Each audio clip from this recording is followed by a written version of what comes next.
రోజు రోజుకి పిల్లలని పట్ల విపరీత గారంతో చివరికి ఎటు కాకుండా చేస్తున్న తల్లిదండ్రుల వలన భవిష్యత్ తరాలు నాశనం అవుతుందంటూ ఒక మాస్టర్ గారి ఆవేదన ఒకటి బాగా వైరల్ అవుతుంది. అది ఒక్కసారి విందాం.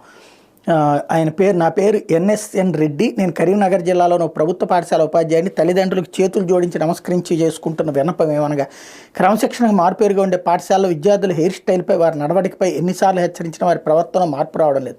ఉపాధ్యాయులు చూస్తూ ఏం చేయలేని నిస్సహాయ స్థితిలో ఉంటున్నారు. తల్లిదండ్రులకు తమ పిల్లలపై శ్రద్ధ నియంత్రణ లేకపోతే ఇలానే తయారవుతారు. క్రమశిక్షణ మాటలతో రాదు, కొద్దిపాటి దండన భయభక్తులు ఉంటేనే వస్తుంది.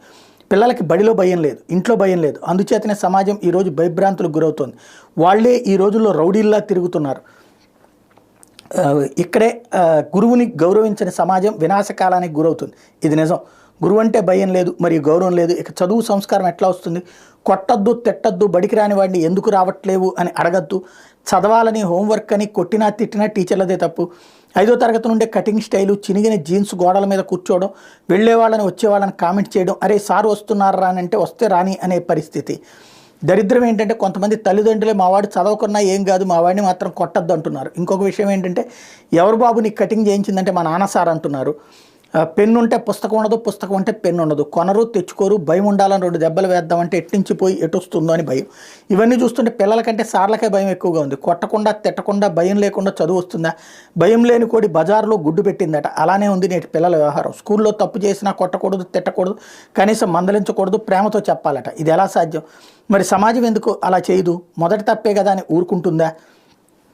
మంచి నేర్పే వాళ్ళకి స్కూల్లో హక్కులు ఉండవు. ప్రవర్తన మార్చుకొని టీచర్ చిన్నప్పుడే కొడితేనేరు, వాడు పెద్ద అయ్యాక అదే తప్పు చేస్తే మరణం. తల్లిదండ్రులకు నా మనవి, పిల్లల్లో మార్పు కేవలం ఉపాధ్యాయులతోనే జరుగుతుంది. ఎక్కడో ఒకటో అరో ఒకరిద్దరు టీచర్లు చేసిన తప్పులకు అందరూ ఉపాధ్యాయులకి ఆపాదించద్దు. 90% టీచర్లు పిల్లలు బాగుండాలని వివరిస్తారు. ఇది యథార్థం. ఎక్కడైనా ప్రతి చిన్న విషయానికి టీచర్లను నిందించొద్దు. మేము చదువుకునే రోజుల్లో కొంతమంది టీచర్లు మమ్మల్ని కొట్టేవారు. అయినా ఏనాడు మా పేరెంట్స్ వచ్చి టీచర్లు నిలదీయలేదు.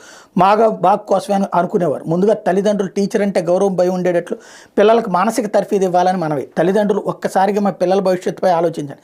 పిల్లలు చెడిపోవడానికి స్నేహితులు, ఫోన్లు, మీడియా 60%, కానీ 40% మాత్రం తల్లిదండ్రులే. పిల్లల్ని గారాబం శృతిమించితే మొత్తానికి నష్టం వస్తుంది. పిల్లల పట్ల మనం పాటిస్తున్న అజ్ఞానం, మూఢనమ్మకాలు, స్వార్థం, అతి ప్రేమ వాళ్ళని చేర వరకు బద్ధకస్తుల్ని చేస్తూ వాళ్ళని నాశనం చేస్తున్నారు.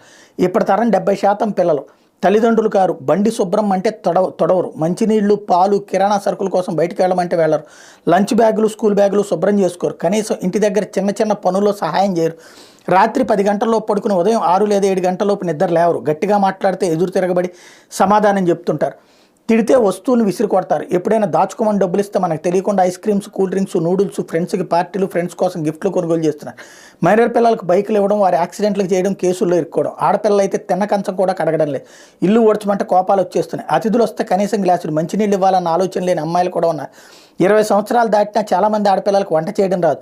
బట్టలు పద్ధతిగా ఉండాలంటే ఎక్కడ లేని కోపం వీళ్ళకి. కల్చర్, ట్రెండ్, టెక్నాలజీ పెట్టి వింత పోకళ్ళు. వారిస్తే వెర్రి పనులు. మనమే పిల్లల చేత అవన్నీ చేయించడం లేదు. పై వాటికి కారణం మనమే. ఎందుకంటే మనకు అహం, పరువు మరియు ప్రతిష్టలు అడ్డొస్తున్నాయి.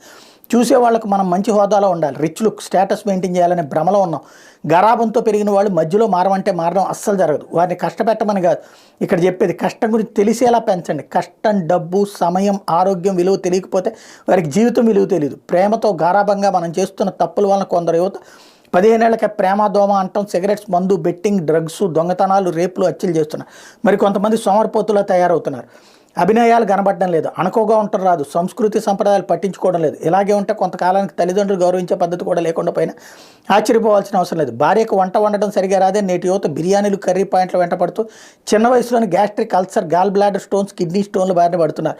మరొక ఫ్యాషన్ ఏంటంటే పెరుగు, మజ్జిగ తీసుకుంటే వాంతులు చేసుకోవడం. కొన్ని ఆహార పదార్థాలు ఎంత ఆరోగ్యకరమైన కూడా వాళ్ళకి అనవసరం. కాలేజీ పిల్లలు అయితే సరిగ్గా పిడికిలు పట్టేంత టిఫిన్, లంచ్, చిన్న బాక్స్ రైస్. చాలామంది ఫ్రూట్స్ అస్సలు తినరు. గర్భవతులైన తర్వాత వాళ్ళ బాధలు వర్ణాతీతం. టోటల్ మెడిసిన్ మీద డిపెండ్ అవ్వడం. 100లో 90 మంది సిజేరియన్ ద్వారా పిల్లలకి అంటున్నారంటే వారి శారీరక పటుత్వం ఎంత పడిపోయిందో ఆలోచించండి. అలా ఉంటే పుట్టే పిల్లలు కూడా ఏదో ఒక జన్యు లోపంతో పుడుతున్నారు. 3వ తరగతి పిల్లాడికి సోడా బుడ్డి లాంటి కళ్ళద్దాలు, 5వ తరగతి వారికి అల్సర్, బీపీలు, 10వ తరగతి దాటేలోపు ఎన్నో ఆరోగ్య సమస్యలు వస్తాయి. వీటన్నిటికి కారణం మన పిల్లలను సరైన పద్ధతిలో పెంచకపోవడమే. అందుకే తల్లిదండ్రులు మారాలి. రేపటి సమాజానికి ఏమి నేర్పుతున్నారో ఒక్కసారి ఆలోచన చేయండి. సంస్కృతి సంప్రదాయాలు అంటే ఏంటి? కేవలం గుడికి, దర్గాకి వెళ్ళి పూజలు, ప్రార్థన చేసి మన సంస్కృతి సంప్రదాయం అని పిల్లలకి అలవాటు చేస్తున్నాము. అది మాత్రమే కాదు, సంప్రదాయం అంటే అలా అనుకోవడం కూడా కొంత పొరపాటు. పిల్లలకి బాధ్యత, మర్యాద, గౌరవం, కష్టం, నష్టం, ఓర్పు, సహనం, దాతృత్వం, ప్రేమ, అనురాగం, సహాయం, సహకారం, నాయకత్వం, మానసిక దృఢత్వం, కుటుంబ బంధాలు, అనుబంధాలు, దైవభక్తి, దేశభక్తి కొంచెం కష్టమైనా సరే ఇవి తప్పక చిన్న వయసులోనే పిల్లలకు అలవాటు చేయాలి. మంది కోసం బ్రతకద్దు, మన ఆరోగ్యం కోసం, మన ఆనందం కోసం బ్రతుకుదాం అంటూ కొంచెం ఇవన్నీ అలవాటైతే ఆరోగ్యం, మానసిక పరిస్థితి, సామాజిక స్పృహ, ఉత్తమ జీవన విధానం వాళ్ళకి అవలంబించిన వారు అవుతాం. భావితరాల పిల్లల కోసం పిల్లలను మార్చే బాధ్యత మనందరి మీద ఉంది. చదివిన వాళ్ళందరికీ విన్నపం అంటూ ఇది అందరికీ తెలియజేయమని చెప్తున్నారు.